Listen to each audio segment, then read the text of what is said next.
Hi guys! Welcome to my YouTube vlog.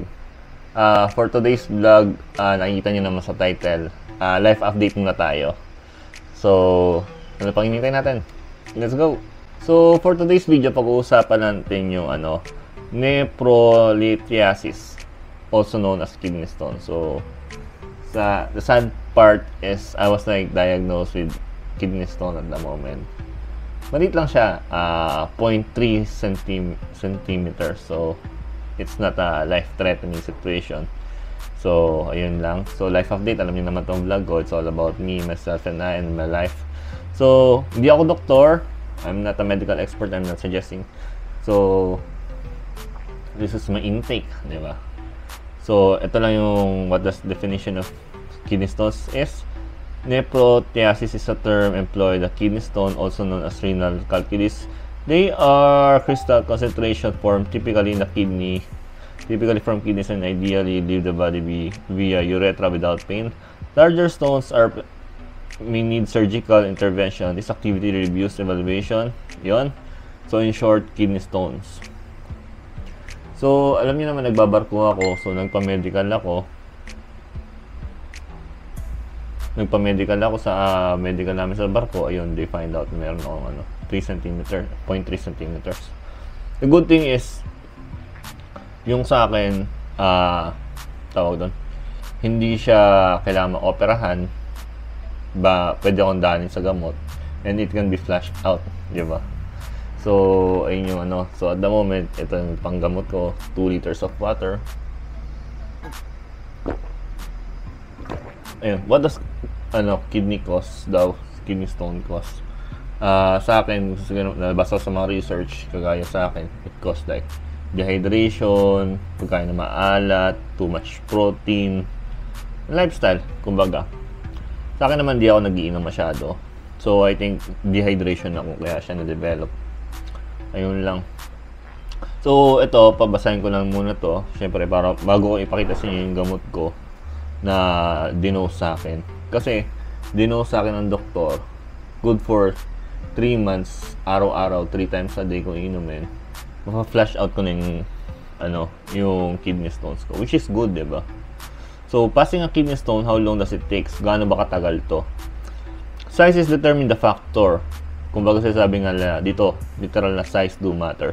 Size is determined the factor whether the kidney stone can pass naturally and how long it takes. Small stone less than a 4 mm. Yung guys sa akin, less than a 4 mm, usually pass on their own about 31 days. Isipin mo 31 days. Kung continuous na inom ng tubig, yung gradually talaga na inom, matanggal na siya. Larger stone typically take longer and may require medical intervention. Ayun yung may mga shockwave, yung sinusundot-sundot na yung sa loob, which is masakit at saka magastos at mahal. Diba?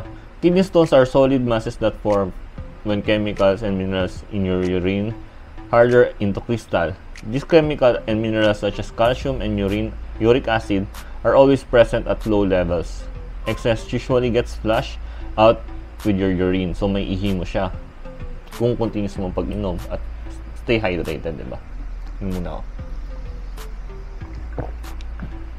Some cases of kidney stones have no known causes, diba?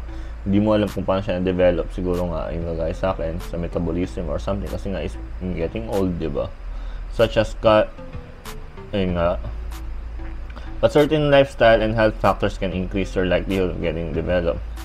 Eating a lot of protein, yung mga makarne, taking too much vitamin D, masama din ng puro vitamin D, not drinking enough fluids, ayun, di ka matubig, being obese, having metabolic disorder, ayun, yung sira yung metabolism mo, siguro dahil may mininom kang gamot na iba or puyat, diba?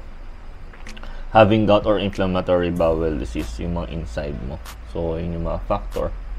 Men and people who family history, may family history. Sa akin wala naman. Pero may history ako ng stone. Nagka-gallbladder stone na rin ako. Tanggal na yung gallbladder ko. Ayun, kidney stone. Good thing is maaga na-detect yung kidney stones ko, diba? Kidney stone from kidney and then move to the uterus. So, from dito, bababa siya hanggang maihi ko siya. So, continuous ka lang ng water talaga. Kasi dahan-dahan naman yan. Hindi man biglaan may may pa-flash out mo. Hindi mo pwedeng laklakin mo ng laklakin buong araw. Yung tubig, mawawala yan. So it will take time, and I guess it's gonna take a lot of discipline na sa sarili sa pagkain and awareness na nangyayari. Kidney stones from the kidney and move to the uterus. The uter is the tube that connects kidney from the bladder and allows urine to flow. Small stone can usually pass naturally. Yung mga maliliit na bato, yung kagaya sa akin 0.3 cm, makakalusot yan. Allow urine to flow, small stone usually.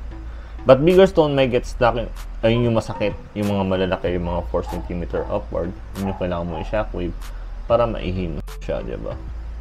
Ayun lang. So, how long does it take to pass? A couple of determination of waiting for the kidney. Yung size niya, diba? Size of the stone, major factor in whether it can pass naturally. Stone smaller 4 mm. Siguro swerte ka kung 4 mm na-detect ka agad. Ayun. Kasi kagaya sa akin, wala akong nararamdaman. Kasi sabi nga nung doktor na nakausap ko, kapag 5 upward, doon mo may mararamdaman ng sakit. Pero yung mga 3, 2.2, ganun. Wala ka pa mararamdaman ng sakit. Kumbaga, ano lang, normal life lang. So, wala kang nararamdaman. Malalaman mo lang yan kapag malaki na at may nararamdaman ka na or pina-ultrasound mo. Tsaka yung, ayun. So, 31 days kapag less than 0.4, 45 days, bigger and onward kung madadaan sa gamot. Location, yung main factor yun, kung nandito pa siya or pababa na siya ng pababa. Minsan kasi kumakalat. Swerte ko kasi right side, right kidney lang meron. So, yun lang. Yung home remedies, yung ano, yung tubig lang. So, non-surgical medical treatment. Ito yon. In some cases, you might medication for a non-surgical procedure. Stone pass. Common medication and treatment are calcium channel blocker. Calcium channel blockers are usually used for high blood pressure but can use to help kidney stone pass. They stop the uterer from spasm, which relieves pain and widen the uterus. Pampalawak nun. So, papayta sa mamaya sa akin. Alpha blockers are medication that relax muscle and the uterer that can stone pass. So, yun. Lithotripsy is a non-surgical procedure. High energy waves, also known as shockwave. Ayun yung shockwave na yun yung may magbabayad ka. So, papashockwave mo siya kabilaan. Yun yung mahal dito sa Pilipinas. Cost like 40,000 until to 60,000. 60,000 kapag wala kang PhilHealth. Pag dinidak mo, 40,000. Kasama na dun yung doctor's fee. So, mura na siya. Pero syempre sa ibang tao, mahal na pa yun.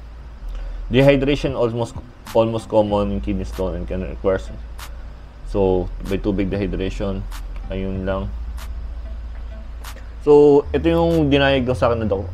Ano ko lang, disclaimer ko lang ulit, baka nakalimutan nyo. Hindi ako doctor, medical field. Life update lang to sa vlog ko kasi it's personal vlog. Ayun, naapektuhan ako. So, I'm gonna update you in my life. So, binigay sa akin ng doktor, unang-una, di mo inasahan to, 10 leave. Ayan. So, binigay sa akin to ng doktor. Tirahin ko daw to 3 times a day for 90 days. Tapos, potassium citrate, Celcitra. Ayan. Ayun daw tirahin ko. So, yan. So, good for 90 days. Tapos, proper dehydration. Proper dehydration. Ito, mabibili mo sa SM to. Ayun lang. This costs like 9 pesos isa. Or, ayun. Basta binili ko kasi is, ano na, generic. Kasi pag di generic ang binili mo, medyo mahal. Yun lang. So, bali next day or next future, magpapa-schedule ako for second opinion. Kaya hindi ko pa siya iniinom. So, inumin ko siya if tama yung opinion, yung diagnose na akin ng doktor sa una. Pag nag-second opinion ako, ayun yung tiebreaker nun. Yun lang. Yung, sana, sa second opinion, walang lumabas na sakit or pana-ultrasound ko ulit na second opinion. Wala talaga. Ayun lang. Rather than doon, tapos after nun, 90 days ko i-upload yung video if magiging ako, stone free. I wanna be stone free. So, hindi pa naman katapusan ng mundo. Yung na-clear naman ako once na nabili ko tong gamot. Na-clear na kagad ako sa medical na seaman. As long as inumin ko siya sa on board. Ayun ang problema. So, inumin ko siya while on board. Pero syempre, bakasyon pa ako. Pwede ko pa siyang inumin dito. So, yun lang yung life update ko. So, if you do like this kind of video, please do like and subscribe my YouTube channel. 1 like, isang bato, tanggal. Maraming salamat, Skirt.